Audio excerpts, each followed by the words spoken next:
बिस्मिल्लाहिर्रहमानिर्रहीम। अस्सलाम वालेकुम।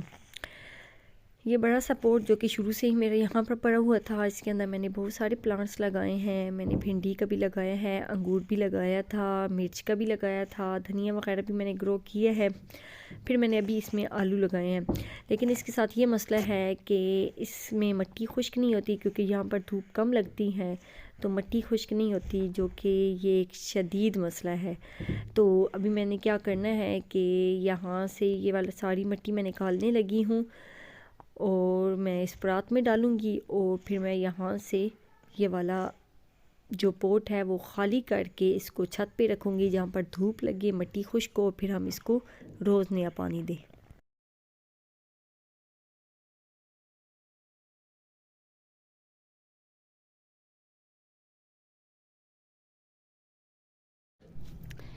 ये सारी मिट्टी यहाँ पर निकाल के डाल दी है। ये अच्छी खासी मिट्टी है और बहुत ही गीली है, ये देखें। तो यहाँ पर इंशाल्लाह धूप लगेगी तो खुश्क हो जाएगी, और फिर हम इसको फिर इसमें दोबारा डाल देंगे।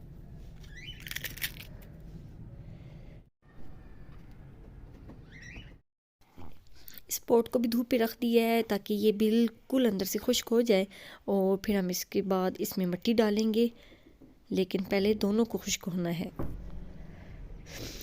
ये बोतलें आज मैंने सोचा है कि मैं इनमें लगा दूँ कुछ, क्योंकि जो इस तरह कटी हुई हैं उसमें तो मैं टमाटर लगाऊंगी, क्योंकि ये टमाटर की बहुत सारी पनीरी बनी हुई है।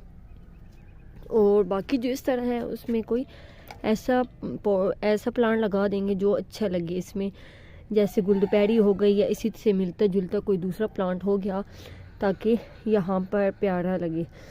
तो पहले मैं यहाँ से निकालती हूँ, क्योंकि ये बहुत ज़्यादा टमाटर हैं इसके अंदर, तो पहले इसमें से निकालती हूँ और फिर उनमें लगाएंगे। तो चलें पहले मैं निकाल लूँ।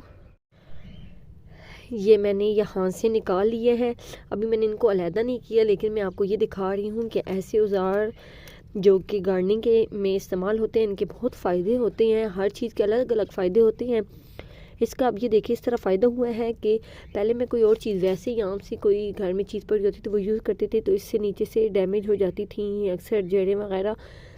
हालांकि जो टमाटर का प्लांट होता है उसकी बेशक जड़ें डैमेज हो भी जाएँ, कोई मसला नहीं है, लेकिन इसके अलावा भी दूसरे प्लांट हों तो उसमें थोड़ी सी डैमेज हो जाए तो वो मसला बन जाता है। तो ये बताने का मकसद ये है कि ये जैसे ही मैंने इसको ऐसे किया है तो ये मिट्टी के साथ सारी ऊपर से निकल आई है।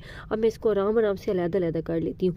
देखिए यहाँ पर मैं निकालने लगी थी तो मुझे नज़र आया, ये देखिए यहाँ पर आप चेक करें, यहाँ पर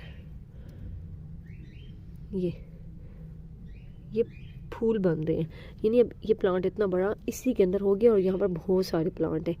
तो चलिए मैं अलहदा करती हूँ और फिर मैं इसके अंदर लगाती हूँ। ये मैंने सबको अलहदा कर लिया है। ये 3 प्लांट थोड़े से बड़े हैं और बाकी ये छोटे छोटे हैं। तो सोच रही हूँ कि छोटे छोटे को ना लगाऊँ, तो थोड़े से बड़े को ही लगा देती हूँ। तो चलें अब ये वाले लगाती हूँ। तो पहले मैं आपको बता दूँ कि यहाँ से नीचे से इसको कट कर देती हूँ, कट करना। और एक और बात मैं आपको बताती हूँ कि यहाँ पर जो ये फ्लावरिंग शुरू हो गई है तो हम यहाँ से इसको भी कट कर देते हैं।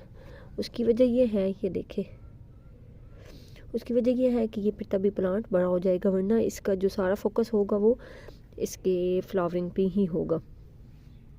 ये मैंने लगा दिया है, ये देखें।